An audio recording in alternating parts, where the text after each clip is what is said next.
Assalamualaikum warahmatullahi wabarakatuh, Bapak Ibu.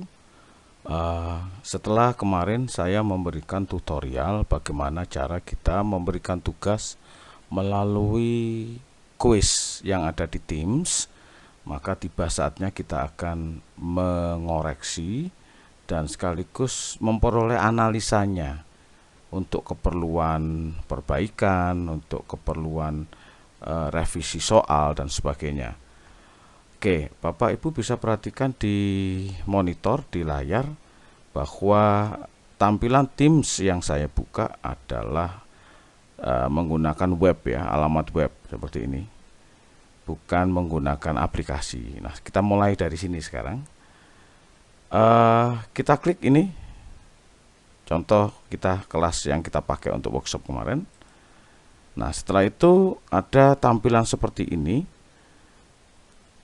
Ada dua pilihan untuk ngecek tugas yang sudah masuk atau ulangan yang sudah masuk dari anak-anak. Bisa melalui tugas dengan tampilan seperti ini.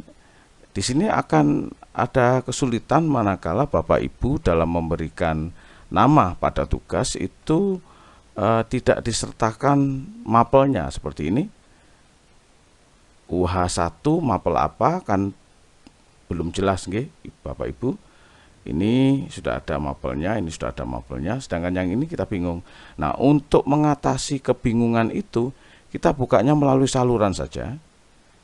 Misalnya yang kita akan cek misalnya PAI kelas 7. Nah, maka akan muncul tugas yang akan kita buka, kita klik lihat tugas. Nah, setelah itu akan muncul daftar anak-anak yang sudah mengerjakan dan yang belum. Saya urutkan dari yang sudah paling atas, ini dengan klik status ya. Kalau statusnya menghadap panah ke atas ini berarti yang sudah mengumpulkan ada di posisi paling atas. Bisa lihat ini Bapak Ibu, 13 siswa yang mengumpulkan satu orang, Makarim Zaki atau Zaki Makarim. Yang lainnya belum mengumpulkan. Oke. Nah,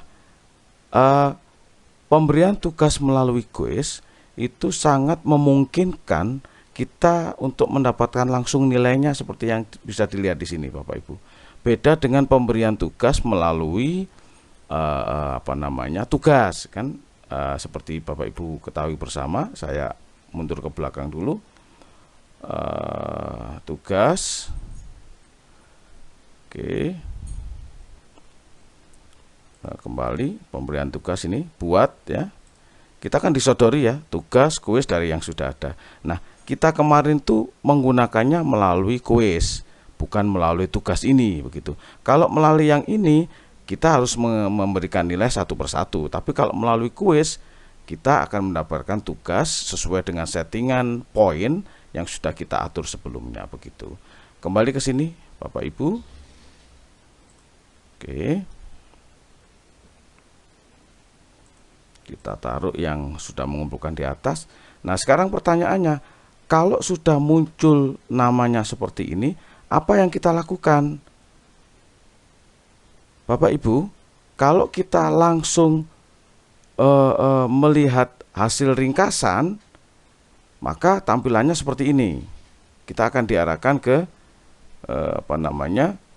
form kita seperti ini. Nah, ini yang mengerjakan soal PAI kelas 7 tadi. Berapa salahnya, yang benar berapa, dan seterusnya. Ini adalah analisa hasil ya. Oke.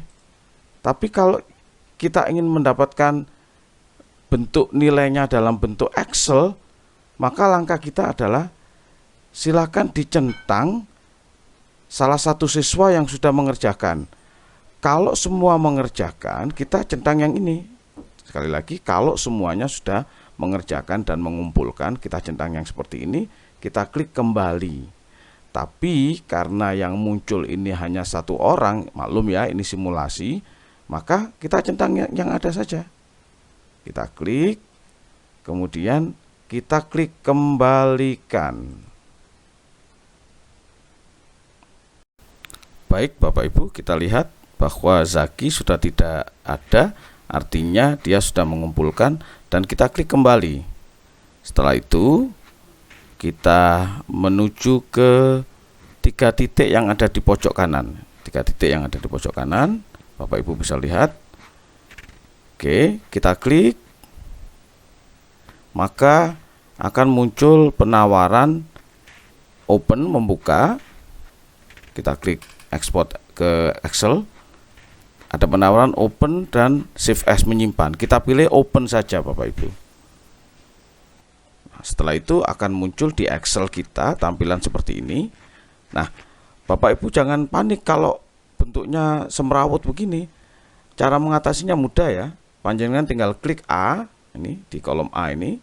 Kemudian panjenengan klik data, pilih text to column, kemudian pilih next, kemudian pilih koma. Nah, ini sudah terlihat ini. Kalau tadi semrawut begitu, ini sudah jadi muncul koma. Setelah itu pilih next. Setelah itu klik finish. Nah, jadi sudah kita rapikan, klik 2 kali seperti yang ada di layar, klik 2 kali, klik 2 kali. Nah, muncul nilainya Zaki di sini 6, dia dapat 6. Baru kemudian kita copy seperti biasa ke daftar nilai yang sudah kita miliki. Sekali lagi, mudah-mudahan informasi ini bermanfaat. Tetap semangat Bapak Ibu. Wassalamualaikum warahmatullahi wabarakatuh.